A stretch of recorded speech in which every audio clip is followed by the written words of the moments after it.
But in their attempt to win power over the economy and speech, Democrats need disasters. That's what I was talking about before. If they can tell you that a disaster is coming, maybe you'll suspend the moral rules. Maybe you'll suspend Rule 1. You don't know. So they've got Russian collusion and evil Trump, and now it's white nationalism. House Democrats are sponsoring this completely ridiculous non-binding resolution condemning white supremacist rhetoric and violence that specifically targets immigrants. So this is a hit at your old pal, the president of the United States, because he's trying to secure the border. So that must make him a bigot. You know, it's complete nonsense, but this is what they're doing. So they came out and they give a press conference and they're talking about, they don't mention Trump by name, but they sort of refer to his characterization of the border situation. Oh, it's an invasion. And he used the word animals to describe those nice fellows who belong to MS-13. I almost said MSNBC, a Freudian slip, but it's MS-13. Even the people at MSNBC are not animals like the people at MS-13. So I think we can let them off the hook for that. Here is a clip, just to give the whole game away, from Brooke Baldwin at CNN, interviewing Jonathan Greenblatt of the left-wing Anti-Defamation League, which used to be a respectable organization fighting against anti-Semitism, and now is just another one of these organizations that's been taken over by the left. Law enforcement, policymakers, and even some politicians haven't taken the threat of white nationalism sufficiently seriously. So when the president says, no, it's just a small number of people. Well, he's wrong on the facts. Why is this happening? Why is it on the rise? And what are people doing about it? I think there are multiple reasons why it's on the rise. Look, it's always been there. But first and foremost, in our charged political environment, it's exacerbated? It's all exacerbated. The divisions, the tensions, the anxiety, that's all there. Secondly, social media has created a sort of a connective tissue. Easy way to spread the hate. Previously didn't happen. But one of the reasons why we had European white supremacists in Charlottesville and then foreign white supremacists who lauded what happened in Pittsburgh is because through not just Facebook and Twitter, but Gab and Discord and Fortune H and all these other platforms, they're all literally exalting. And the third reason they're doing so is because they find their language and their memes literally on the tip of the tongue of our president. Ah, yes. Okay, so there it is. The whole plot laid out right there, right? The problem is the evil white supremacist is on the rise, and there's a little, if you weren't watching, there's a little chart in back showing it spiked 17% or whatever, which really refers to hate crimes, most of which are against Jews. And then it's the social media. That's the problem. Here's the New York Times, a former newspaper, ran this piece. I mean, this is, it's a talking point when they're spreading it around. Each venue is picking it up, right? So attacks by white supremacists are growing. So are their connections, right? It's social media. It just says in a manifesto, this is the lead in a manifesto posted online before his attack. The gunman who killed 50 last month in a rampage at 2 mosques in Christchurch, New Zealand. Have you noticed that the killing of Muslims is a horrible killing? It's an atrocity. But you have noticed that this has gotten more press in the New York Times than a Muslim killing 50 people would ever get. I mean, immediately they'd be putting out stories about how we have to protect Muslims from the backlash, but a guy kills Muslims and we hear endlessly about his white supremacy. Anyway, he said this killer, this knucklehead who did the killing, said he drew inspiration from white extremist terrorism attacks in Norway, the United States, Italy, Sweden, and the United Kingdom. His references to those attacks placed him in an informal global network of white extremists whose violent attacks are occurring with greater frequency in the West. An analysis by the New York Times of recent terrorism attacks found that at least a third of white extremist killers since 2011 were inspired by others who perpetrated similar attacks. The connections between the killers span continents and highlight how the internet and social media have facilitated the spread of white extremist ideology and violence. So be afraid of social media, be afraid of the right. It's anybody who's talking on the right who's inspiring these people. And the president, who does Twitter more than the president? We just heard from CNN, no less a source than CNN, that 53% of Americans find credible, which is the most depressing statistic I've heard in weeks.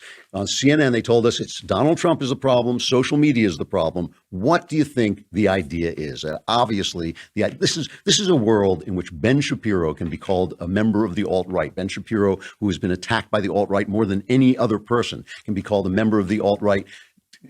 Candace Owens, whom we love. Candace Owens was called on Mediaite a sometime Hitler apologist, and we're going to get to that in just a minute. So they hold a hearing on white nationalism, right? And a funny thing happened. The Republicans trolled the Democrats, who obviously run the House and they run the committee. They trolled the Democrats by inviting Candace to speak. All right. So CNN runs a story about this, and the caption doesn't even mention what happened. Okay. It does not mention what happened. Is Representative Lou from California, Ted Lieu from California, shows a video at hate crimes hearing of Candace Owens discussing Hitler as if she were the target of the investigation. Now, let's remember what Candace said about Hitler, because as we all know, whenever a right-winger mentions Hitler, we saw this happen to Ben at the March for Life, immediately there's an uproar, no matter what he said. What Ben said was he wouldn't kill baby Hitler because he's not Hitler yet. He would take baby Hitler away from his family. And I was so thrilled that there was a baby that Ben wouldn't kill that I thought that was a lovely thing to say. But in fact, they made a big fuss about it completely over nothing. What happened in this meeting was Candace was asked by a member of the audience about nationalism in Western politics. And Owens brought up our old friend Adolf, which is always a mistake, by the way, because you're always going to step in it, and she said, I don't have any problems with the word nationalism. I think that the definition gets poisoned by elitists that actually want globalism. Globalism is what I don't want. Whenever we say nationalism, the first thing people think about, at least in America, is Hitler. He was a national socialist. But if Hitler just wanted to make Germany great and have things run well, okay, fine. The problem is that he had dreams outside of Germany. He wanted to globalize. Her point obviously being that Hitler was a globalist, not, in fact, a nationalist. She wasn't, look, pardon me, whatever you say about Candace, let's not call her suicidal. Hitler wasn't exactly a friend to the black man, right? It's not like she's saying, oh, what a wonderful idea Hitler had because he's a white, you're going to call Candace a white supremacist? I mean, it doesn't make any sense. So she comes to this hearing, and Ted Lieu dishonestly pulls a little clip of this and makes it sound like she's praising Hitler. And Candace just ripped him apart. And watch Jerry Nadler try to shut her down. I mean, she's already given this speech about how the Democrats were the Klan. The Democrats are the people who have kept black people down all these years. And so they're after her. They're after blood. Listen to this exchange. I think it's pretty apparent that Mr. Lieu believes that black people are stupid and will not pursue the full clip in its entirety. He purposely presented an extracted clip. The witness will suspend for a moment. It is not proper to refer disparagingly or to a member of the committee. The witness will not do that again. Witness may continue. Sure, even though I was called despicable. Witness may not refer to a member of the committee as stupid. I didn't refer to him as stupid. That's not what I said. That's not what I said at all. You didn't listen to what I said. May I continue? Please. As I said, he is assuming that black people will not go pursue the full 2-hour clip. And he purposefully he cut off, and you didn't hear the question that was asked of me. He's trying to present as if I was launching a defense of Hitler in Germany, when in fact, the question that was asked of me was pertaining to whether or not I believed that whether or not I believed in nationalism. So if this were the other way around, if these were Republicans picking on a black woman who was a Democrat, that we would be hearing about how a couple of men misrepresented this woman and then tried to bully her into silence. You could see right there that she did not call Lieu stupid. She said that Lieu must think black people are stupid. And then Nadler said, oh, you can't call Lieu stupid. I mean, that is dishonest, and it's bullying, and it's an attempt to silence a black woman, but you'll never hear about that on the air. And here's what they were trying to silence. That clip that you just heard, that's been going around the internet. It's got like 1 million hits, but that's not what she was there to say. What she was there to say was this, and this is the truth. There isn't a single adult today that in good conscience would make the argument that America is a more racist or a more white nationalist society than it was when my grandfather was growing up.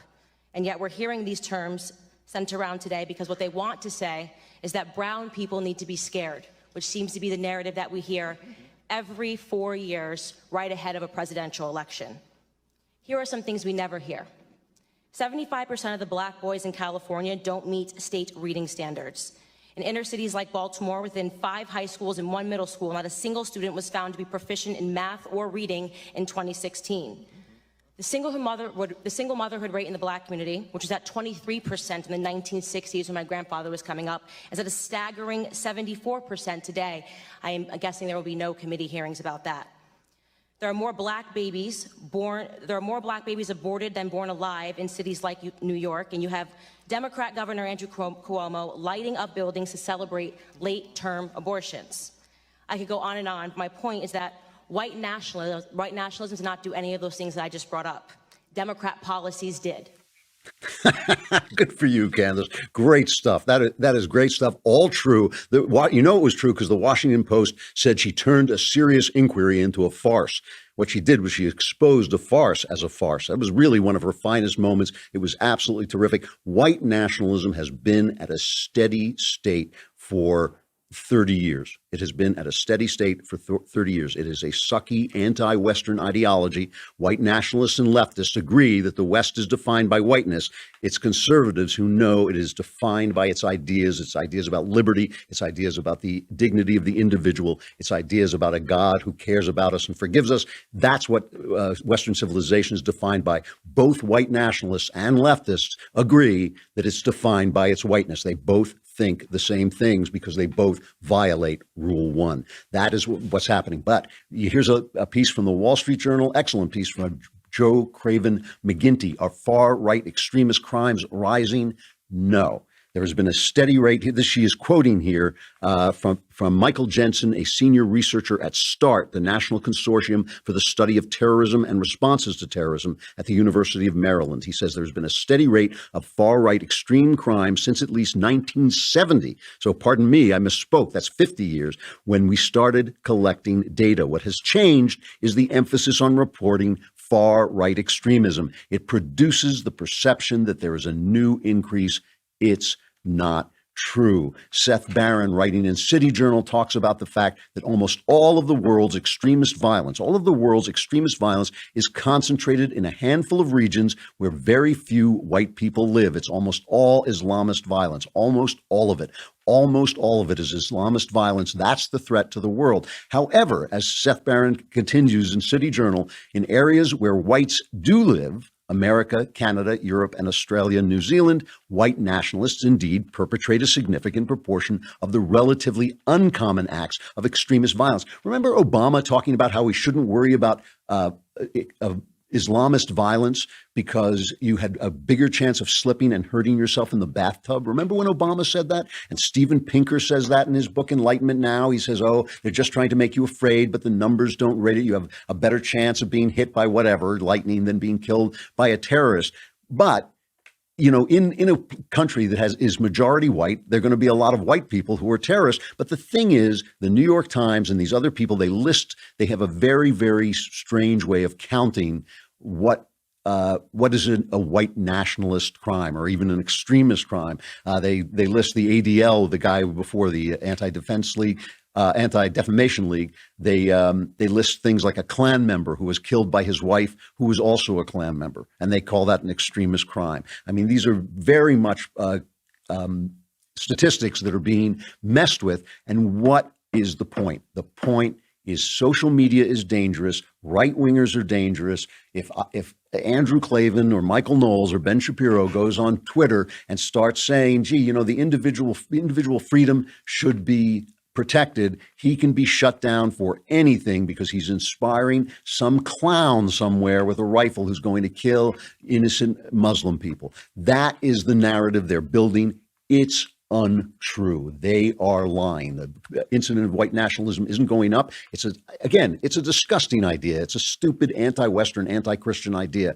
It is a steady state. It is a danger. There's no question about it, but it is a very tiny danger, just like Obama said about Islamism, which is a much larger danger around the world. They are talking about this because they want the right to shut right-wingers down on social media. That's all it is. It's crisis mongering, which is a sign of guilt, and trying to stifle dissent, which is a sign of, guess what? Guilt. They are guilty because they're wrong, and they know they're wrong.